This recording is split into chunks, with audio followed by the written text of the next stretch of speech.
आलोक्य सर्वशास्त्राणि विचार्य च पुनः पुनः इदमेकं सुनिष्पन्नं ध्येयो नारायणः सदा। सभी शास्त्रों को देखकर बार बार उनका चिंतन करने से एक ही सिद्धांत दृढ़ होता है कि मनुष्य को सदैव भगवान नारायण का ही ध्यान करना चाहिए। जो भी व्यक्ति हरि ये 2 अक्षरों के नाम का एक बार भी उच्चारण कर लेता है वह मोक्ष को प्राप्त करता है। हरे कृष्णा।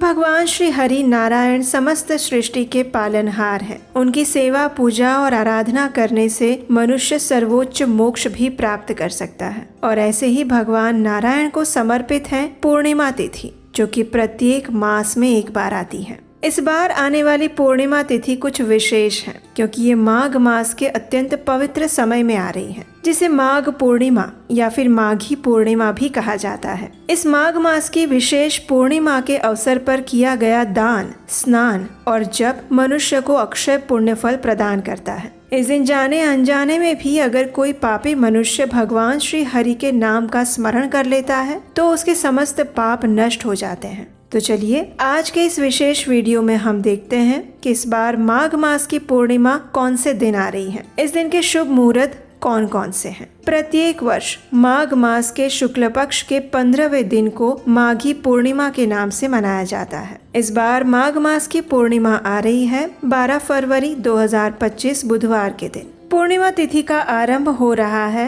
11 फरवरी 2025 मंगलवार के दिन शाम 6:55 से और ये पूर्णिमा तिथि समाप्त होगी 12 फरवरी 2025 बुधवार के दिन शाम 7:22 पर। क्योंकि ये पूर्णिमा तिथि है इसलिए ये तिथि चंद्रोदय के समय के आधार पर निर्धारित होती है और इसलिए इस बार हम 12 फरवरी बुधवार के दिन माघ पूर्णिमा तिथि मनाएंगे। इस दिन चंद्रोदय का समय है शाम 5:59 पर। माघ पूर्णिमा के दिन ब्रह्म मुहूर्त का समय रहेगा सुबह 5:32 का और सूर्योदय होगा 7:14 पर। इस दिन प्रातः संध्या यानी कि प्रातःकालीन पूजा का समय रहेगा 5:58 से लेकर सुबह 7:54 के बीच में। इस दिन अभिजीत मुहूर्त नहीं है, लेकिन विजय मुहूर्त का समय रहेगा दोपहर 2:47 से लेकर 3:33 तक। अमृत काल का समय है शाम 5:55 से 7:35 का। गोधूली बेला का समय रहेगा शाम 6:32 से लेकर 6:57 तक और संध्याकालीन पूजा का समय है शाम 6:34 से 7:50 तक। इन सभी शुभ मुहूर्त में आप कोई भी धार्मिक कार्य, पूजा पाठ, अनुष्ठान इत्यादि कर सकते हैं।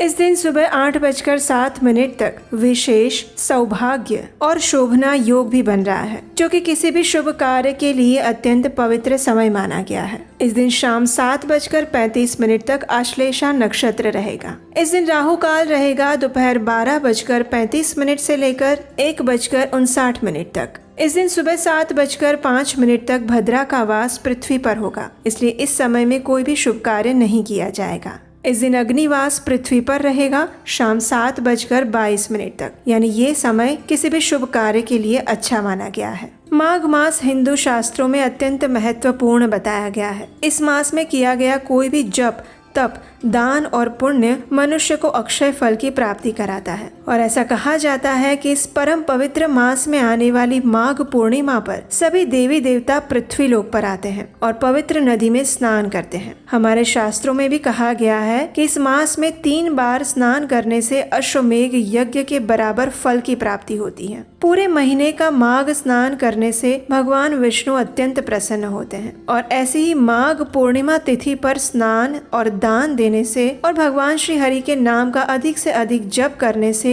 मोक्ष की प्राप्ति होती है। माघ पूर्णिमा के दिन अपने पितरों का तर्पण करने से जो भी पितृ नरक में यातना भुगत रहे हैं उन्हें भी मोक्ष प्राप्त होता है और तर्पण करने वाला व्यक्ति अपने साथ अपनी 7 पीढ़ियों का भी उद्धार कर देता है। जो भी मनुष्य माघ मास की पूर्णिमा के दिन उपवास करता है, दान देता है और पवित्र नदी में स्नान करता है, उसे अक्षय पुण्य फल प्राप्त होता है। माघ मास में विशेषकर गंगा जी में स्नान करना चाहिए और इसीलिए इस बार पवित्र महाकुंभ मेले का आयोजन हुआ है। और इस माघ पूर्णिमा के दिन विशेष रूप से महाकुंभ के स्थान पर यानी कि उत्तर प्रदेश में स्थित प्रयागराज में त्रिवेणी संगम में स्नान करने से मनुष्य सर्वोच्च मोक्ष को प्राप्त कर सकता है। और यही कारण है कि माघ पूर्णिमा के दिन भी विशेष स्नान की तिथि आती है। तो ये थी आने वाली माघ पूर्णिमा के विषय में संपूर्ण जानकारी। हमें आशा है कि ये जानकारी आपके लिए उपयोगी साबित होगी। अगर ऐसा है तो इस वीडियो को लाइक कीजिए, शेयर कीजिए और चैनल को सब्सक्राइब कीजिए।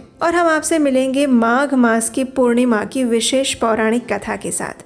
हरे कृष्णा।